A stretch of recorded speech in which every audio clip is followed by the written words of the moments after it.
다시 한번 우리 환하게 웃으시면서 옆에 분들에게 새해 복 많이 받으십시오. 인사하겠습니다. 새해 복 많이 받으십시오. 모두가 좋은 일만 가득하기를 바라는 마음으로 새해가 되면 이런 인사를 나누는 것이겠죠. 새해가 되면 주고받는 이 인사말이 올해만큼 절실한 때도 없는 것 같습니다. 새해가 밝았지만 희망찬 미래를 말하기 힘든, 너무나도 답답하고 어려운 어두운 시간을 보내고 있기 때문입니다. 저는 담임 목사로서 우리 교회 모든 성도님들이 올해 하늘의 신령한 복과 땅의 기름진 복을 넘치게 받기를 축복합니다. 그렇게 될 줄로 믿습니다. 뿐만 아니라 우리 찬양으로 고백한 그대로 하나님께서 이 어두운 이 땅에 빛을 비추어 주셔서 슬픔과 애통이 기쁨이 되는 역전의 은혜를 주시기를 소원합니다. 하지만 현실적으로 복된 일들만 일어나지 않는다는 것을 우리는 잘 알고 있습니다. 우리의 삶에는 원하는 일보다는 원하지 않는 일이 더 많이 발생하는 것 같습니다. 바라는 일들보다는 바라지 않는 일로 가득합니다. 어제까지 우리나라는 지난 12월 29일에 발생한 항공기 참사로 애도 기간을 보내었습니다. 181명의 탑승자 중 그 누구도 그날 그런 참혹한 일을 겪으리라고는 상상하지 못했을 것입니다. 이처럼 우리의 삶은 예측이 불가능합니다.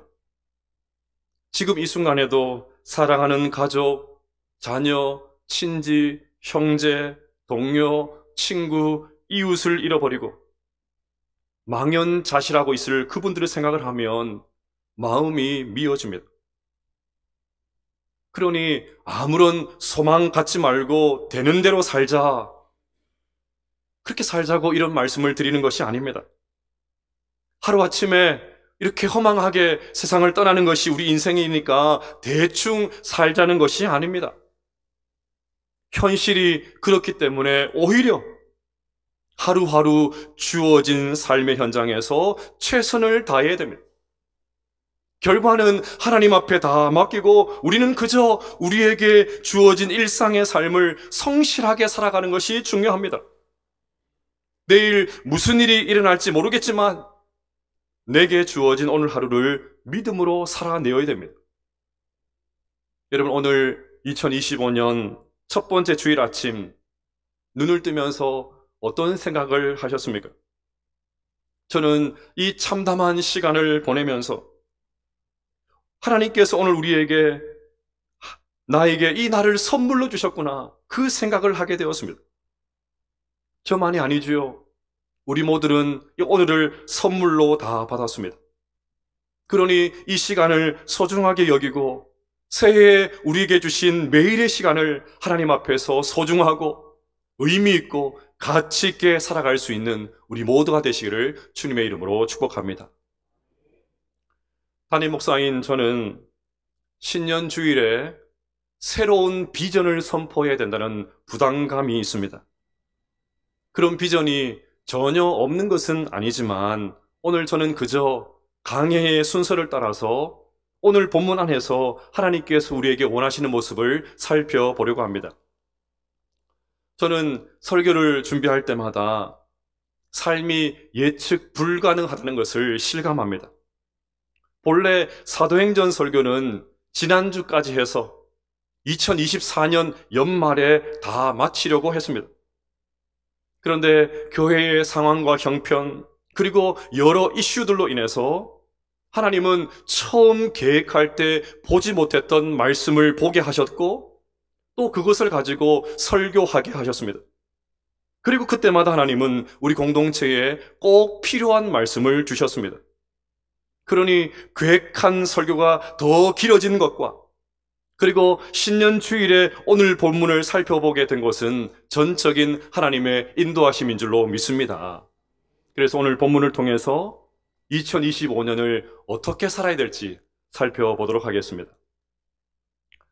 첫째로 사명의 여정을 이어가야 됩니다. 바울은 에베소 소동이 진전된 이후에 3년간의 에베소 사역을 마무리하고 새로운 여정을 시작합니다.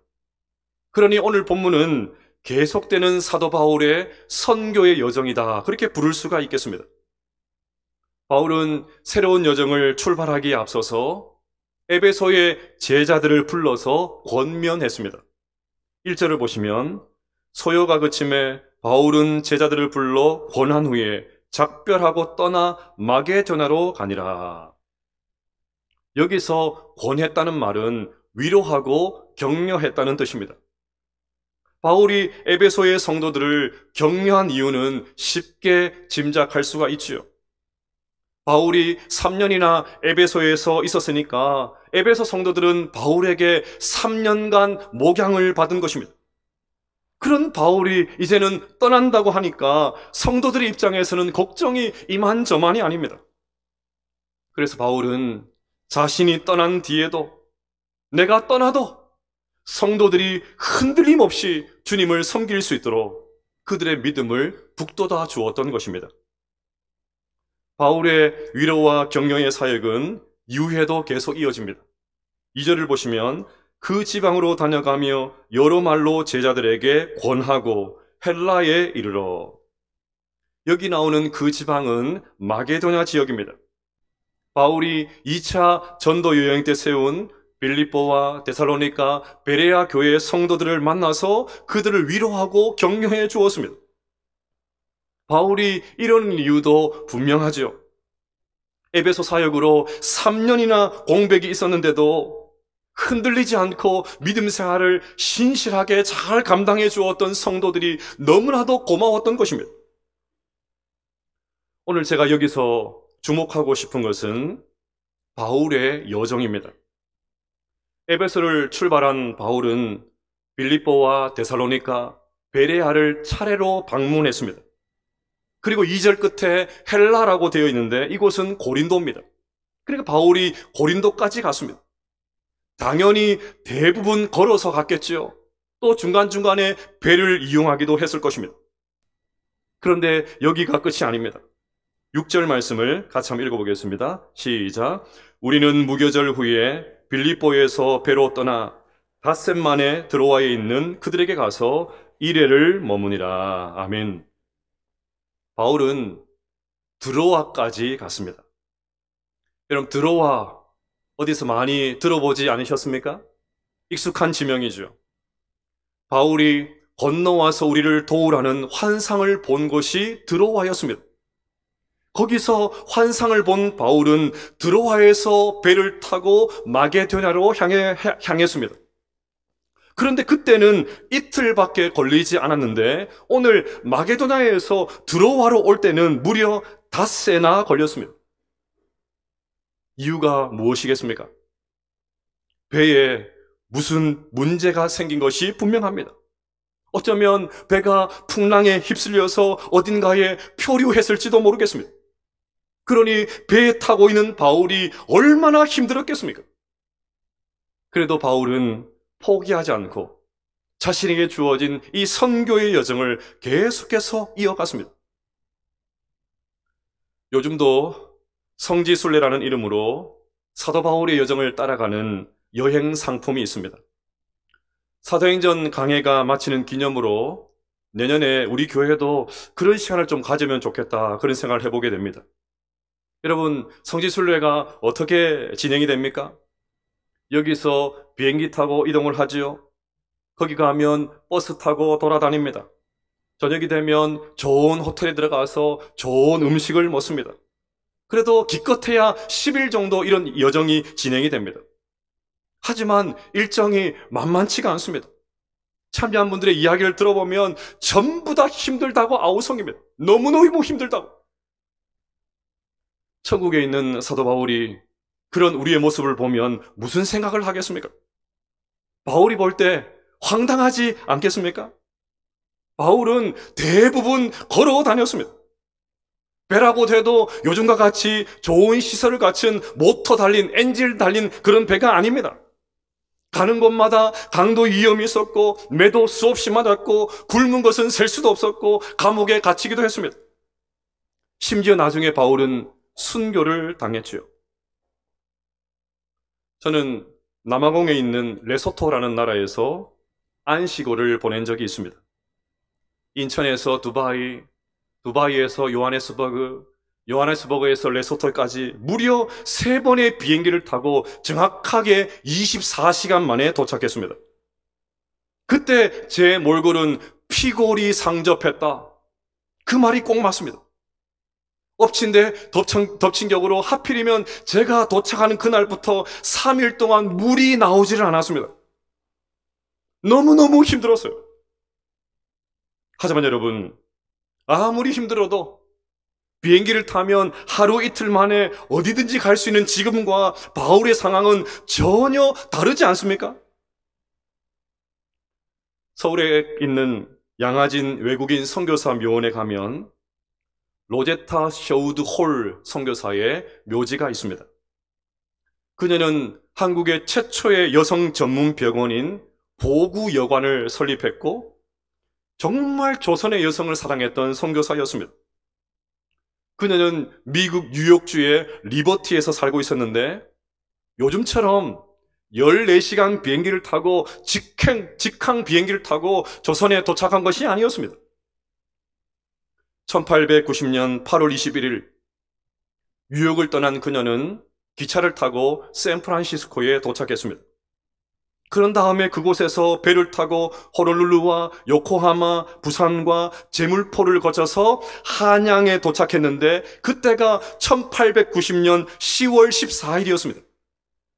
그러니 이 로제타 선교사는 고향을 떠난 지 만 54일 만에 조선 땅에 도착한 것입니다. 여러분 생각을 해보십시오. 뉴욕에서 샌프란시스코까지 5,000km의 그 기차 여행이 얼마나 힘들었겠습니까? KTX를 타고 2시간 정도만 가는 이 서울 길도 좀이 쑤시지 않습니까?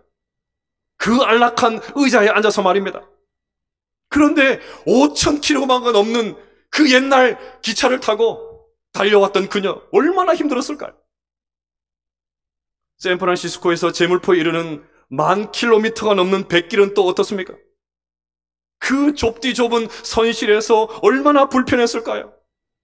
거친 풍랑을 만나기라도 하면 얼마나 흔들렸겠습니까? 그런데도 로제타는 그 고된 선교의 여정을 멈추지 않았습니다. 마침내 조선에 도착한 그녀는 1933년 67세의 나이로 은퇴할 때까지 조선을 위해서 자신의 전부를 다 바쳤던 것입니다. 이처럼 부활하신 예수님을 만난 후에 바울과 로제타 선교사의 인생은 복음 전도와 선교의 여정이었습니다. 여러분, 이것은 이들에게만 해당되는 것이 아닙니다. 모든 그리스도인들은 마땅히 선교의 여정을 걸어가야 될 줄로 믿습니다. 우리가 정말 예수님을 믿는다면, 정말 하나님의 자녀가 되었다면, 그분의 은혜로 이곳에 서 있다는 것을 고백한다면 우리 인생의 여정도 달라져야 됩니다. 그저 세상 일에 파묻혀서 올해는 얼마나 많은 돈을 벌 수 있을까? 올해는 어디에 투자해서 얼마의 수익을 낼 수 있을까? 어떻게 하면 더 편안하고 안락한 생활을 할 수 있을까? 이런 것만 골몰해서는 안 됩니다. 어떻게 하면 언양교회를 위해서 헌신할 수 있을까? 언양교회의 유익을 위해서 내가 사용될 수 있을까? 어떻게 하면 더 헌신할 수 있을까? 어떻게 하면 하나님의 영광을 위해서 살 수 있을까? 올해는 교회가 선교에 중점을 둔다고 하는데 어떻게 하면 선교사에게 동참할 수 있을까? 나를 위해 먹고 마시고 입는 그 씀씀이를 줄여서 어떻게 하면 선교사에게 더 헌신할 수 있을까? 어떻게 나에게 주신 직분을 가지고 주님께 영광 돌릴 수 있을까? 어떻게 하면 저분을 주님께로 인도할 수 있을까? 만나는 사람들에게 어떻게 주님의 향기를 발산할 수 있을까? 어떻게 하면 일터에서 하나님의 사람으로 인정받을 수 있을까? 아멘 좀 해보세요. 이런 고민 좀 해야 되지 않겠습니까? 어떻게 하면 나에게 주어진 이 사명의 여정을 끝까지 달려갈 수 있을까? 힘든 일이 있겠지만, 어려움이 있겠지만, 어떻게 하면 나에게 주신 이 사명의 길을 끝까지 완수할 수 있을까? 여러분, 사랑하는 여러분, 올 한 해 우리 모두가 이 고민을 안고 우리에게 주어진 이 사명의 여정을 끝까지 걸어갈 수 있게 되시기를 주님의 이름으로 축복합니다. 둘째로, 예배에 생명을 걸어야 됩니다. 드로아에 도착한 바울은 그곳에서 일주일을 지냅니다. 그리고 바울은 드로아를 떠날 전날 밤, 그러니까 드로아에서 머문 마지막 7일째가 되던 그날, 드로아에 있는 성도들과 함께 주일 예배를 드렸습니다. 7절 말씀을 읽어보겠습니다. 시작. 그 주간의 첫날에 우리가 떡을 때려 하여 모였더니 바울이 이튿날 떠나고자 하여 그들에게 강론할세 말을 밤중까지 계속하매. 아멘. 초대교회는 그 주간의 첫날, 즉 주일에 모여서 예배를 드렸습니다. 당시 성도들은 노예나 하층민들이 많았습니다. 그러니 주일은 당연히 일을 할 수밖에 없었고, 일과를 다 마친 저녁에 모여서 예배를 드려야만 했습니다. 바울은 다음날 드로아를 떠날 계획이었기 때문에 드로아에 있는 성도들과 마지막 예배를 지금 드리고 있는 셈입니다. 그러니까 바울의 입장에서는 하고 싶은 말이 얼마나 많았겠습니까? 한 말씀이라도 더 알려주고 싶은 그런 마음이 있었지 않겠습니까? 그래서 바울의 설교가 밤중, 즉 자정까지 이어졌습니다. 자, 이때 문제가 생겼습니다. 지금 졸고 계신 분들은 여기서 일어나셔야 됩니다. 왜냐하면 설교를 듣고 있던 유두고라는 청년이 졸음을 이기지 못하고 3층에서 떨어져서 세상을 떠났기 때문입니다. 8절과 9절 읽어볼까요? 시작. 우리가 모인 윗다락에 등불을 많이 켰는데 유두고라는 청년이 창에 걸터 앉아 있다가 깊이 졸더니 바울이 강론하기를 더 오래 하매 졸음을 이기지 못하여 3층에서 떨어지거늘 일으켜보니 죽었는지라. 설교 듣다가 졸다가 죽었어요. 일어나야 된다니까요. 이 타이밍에서 일어나셔야 돼요. 여러분, 어떤 설교가 좋은 설교일까요? 최고로 좋은 설교는 뭘까요? 성경 해석을 정확하게 한 설교가 좋은 설교일까요? 재밌고 감동적인 예화가 있는 설교가 좋은 설교일까요? 주제가 선명하고 논리적인 설교가 좋은 설교일까요? 구조가 탄탄한 설교가 좋은 설교일까요? 조리 있게 말을 잘해서 귀에 쏙쏙 들어오는 설교가 좋은 설교일까요? 물론 이런 것들은 좋은 설교임에 틀림이 없습니다. 하지만 단언컨대 짧은 설교가 가장 좋은 설교이고 가장 은혜로운 설교이고 성도들이 가장 좋아하는 설교예요.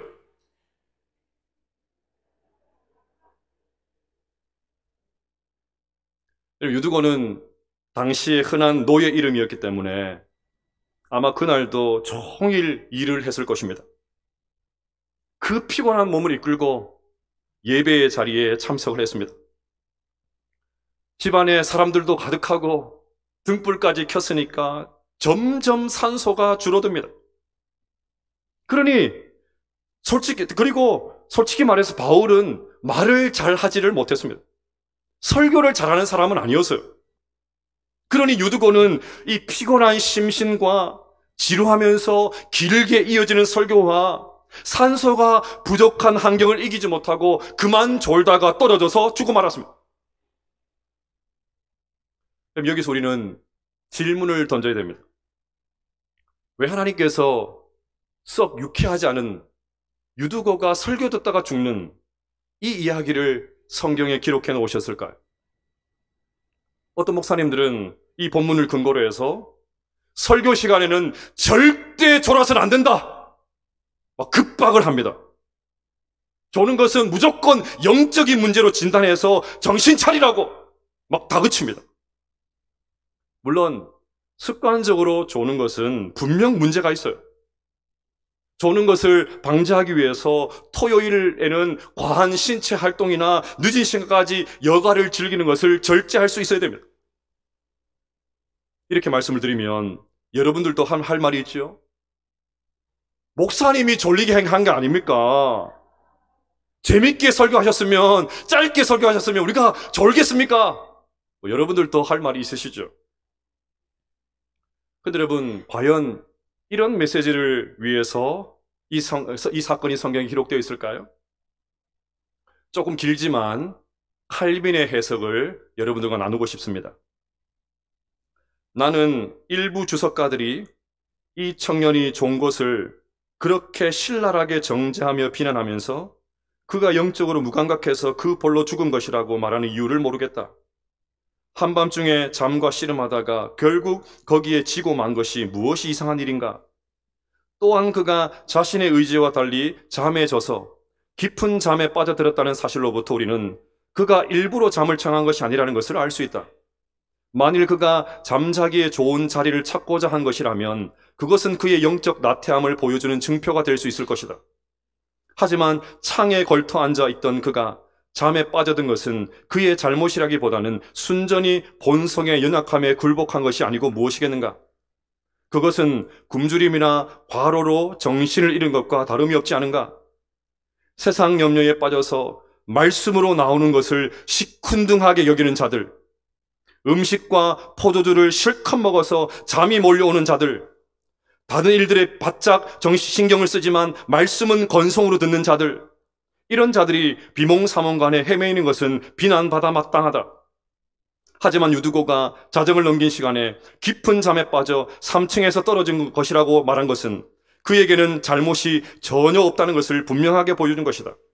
한편 하나님께서는 이 청년이 잠든 것과 죽은 것을 통해서 자기 백성의 믿음을 일깨우셔서 그들이 바울의 가르침을 더욱 열심히 받아서 마음속 깊은 곳에 철저히 새기게 되도록 원하셨다.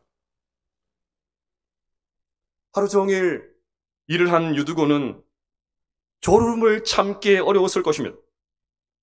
그러니 쉽게 함부로 유두고를 판단해서는 안 됩니다. 오히려 그는 하루 종일 일을 하고 피로가 극에 달하는 그 상황 가운데 있었음에도 불구하고 집으로 들어가서 잠을 청한 것이 아니고 그 피곤한 몸을 이끌고 사도 바울의 설교를 듣기 위해서 예배의 자리를 찾았던 것입니다. 오늘날 예배를 편의에 따라서 가볍게 여기는, 일이 생기면 얼마든지 쉽게 빠질 수 있다고 여기는, 예배를 너무나도 화창게 여기는 세태에서 어쩌면 유두고는 비난할 것이 아니라 칭찬받아 마땅할지도 모르겠습니다. 이처럼 처음 교회 성도들은 주일 예배를 소중하게 여겼습니다.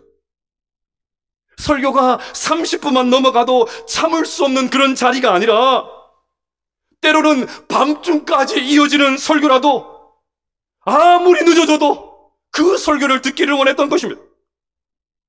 예배가 조금만 길어지면 집중력이 떨어지는 그런 자리가 아니라 때로는 날이 새어갈 때 가도 어떻게 하면 더 하나님 말씀 듣고 싶어서 날이 새기까지 하나님 말씀을 배불리 먹기 원하는 그런 자리였습니다. 무슨 일이 있어도, 아무리 피곤해도, 어떤 일이 있어도 만사를 제쳐놓고 예배에 생명 걸었던 성도들, 그들이 처음 교회 성도들이었습니다. 사랑하는 성도 여러분, 새해를 시작하는 우리 모두에게 이 예배의 열정이 있기를 축복합니다. 주일이 되면 만사를 제쳐놓고 예배에 달려 나오게 되시기를 바랍니다. 52주 주일 예배 올해는 한 번도 내가 빠지지 아니하리라. 주일 성수할 수 있는 은혜가 있게 되시기를 바랍니다. 그저 몸만 참여하는 것이 아니고 한 말씀이라도 더 먹기 위해서 몸부림치고 예배에 더 집중하기 위해서 토요일날 모든 것들을 정돈하고 맑은 정신으로 나와서 아무리 설교가 길어져도, 그렇다고 제가 설교를 길게 하겠습니까? 아무리 설교가 길어져도 조금 더 당황하지 않냐고, 목사님 더 해주세요, 더 듣기를 원합니다, 그런 마음을 가지고 예배의 성공자로 설 수 있는 우리 모두가 되시기를 주님의 이름으로 축복합니다. 마지막 셋째로, 예배를 통해서 생명을 경험해야 됩니다. 10절 말씀을 같이 한번 읽어보겠습니다. 시작. 바울이 내려가서 그 위에 엎드려 그 몸을 안고 말하되 떠들지 말라, 생명이 그에게 있다 하고. 아멘. 바울은 유두고가 떨어진 곳으로 내려갔습니다. 그리고 죽은 유두고의 시체 위에 자신의 몸을 포개어서 그 시체를 끌어안습니다.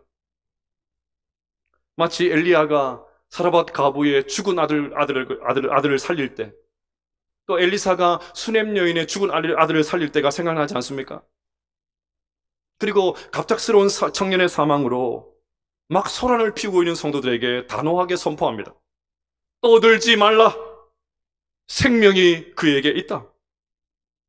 그러자 죽은 유두고가 다시 살아났습니다. 여기서 우리는 또다시 바울을 주목하는 어리석음을 범해서는 안 됩니다. 바울이 대단한 능력이 있어서 그런 것이 아닙니다. 제가 누차 말씀을 드렸듯이 바울이 살린 것이 아니라 하나님께서 바울의 손을 통하여서 살리신 것입니다. 여기서 정말 중요한 것은 이 사건이 언제 일어났느냐는 것입니다. 다시 7절을 보십시오. 그 주간의 첫날에. 이 표현은 초대교회가 유대교의 안식일이 아닌 예수님께서 부활하신 주일날 예배를 드렸다는 결정적인 증거입니다. 너무 중요한 본문이에요. 그들이 예배를 드리면서 무엇을 했습니까? 7절을 보면 그 주간의 첫날에 우리가 떡을 떼려 하여 모였더니, 즉 성찬식을 가졌습니다. 유두고가 살아난 다음에 또 무엇을 했습니까? 11절에 보시면 올라가 떡을 떼어 먹고 또 다시 성찬식을 거행했습니다. 즉 성경은 유두고가 이 살아난 장면을 성찬식과 연결하고 있습니다. 성찬식이 거행하는 이 사이에 유두고가 죽었다 살아난 사건이 들어가 있습니다. 그러니 유두고 사건은 성찬식의 관점에서 이해해야 된다는 것입니다. 죽은 유두고가 살아난 것을 보면 예수님께서 십자가에서 죽으셨다가 부활하신 것이 연상케 되지요. 그러니 죽음과 부활은 예수님에게만 해당되는 것이 아니었습니다. 죽었던 유두고도 예수님처럼 살아났습니다. 그러니 예배는 죽었던 우리들이 살아나는 현장이다, 그것을 보여주는 것이 성경의 유두고 사건을 기록하신 하나님의 진정한 뜻이었습니다. 일상을 살면서 죽음의 그 엄청난 어려움 가운데 있던 성도들이 예배의 자리에 나오면 유두고가 살아났던 것처럼, 우리 주님께서 살아나셨던 것처럼 반드시 살아나는 역사가 일어나야 된다.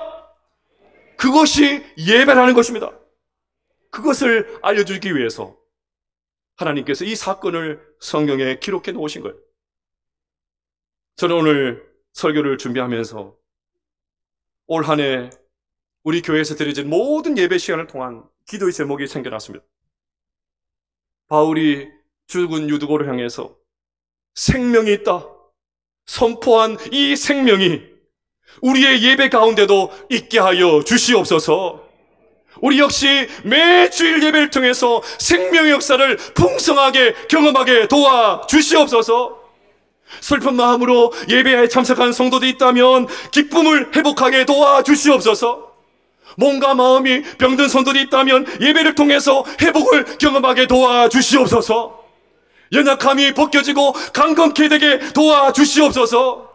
두려운 마음이 변화되게 도와 주시옵소서. 낙심한 영혼들이 일어나게 도와 주시옵소서. 낙담한 성도들이 용기를 얻게 도와 주시옵소서. 한숨만 나오는 상황이 생명의 기운을 불어넣어 주시옵소서. 그리하여서 우리의 삶에 죽은 것 같은 상황이 예배를 드릴 때에 부활의 상황으로 역전시켜 주시옵소서. 사랑하는 여러분, 올 한 해 우리 교회의 모든 예배를 통하여 이 생명의 역사가 풍성하게 일어날 수 있기를 주님의 이름으로 축복합니다. 사랑하는 여러분, 어떤 어려움이 있더라 하더라도 바울과 같이, 로제타 선교사와 같이 끝까지 사명의 여정을 이어갈 수 있는 우리 모두가 되시기를 축복합니다. 올 한 해는 예배에 생명 걸고 52주 주일을 성수할 수 있게 되시기를 바랍니다. 무엇보다 우리 주님께서 부활하신 이 주일에 드려지는 이 예배를 통하여 생명을 경험하고 부활을 경험하고 놀라운 회복을 경험할 수 있는 우리 모든 성도들 다 되시기를 주님의 이름으로 축복합니다.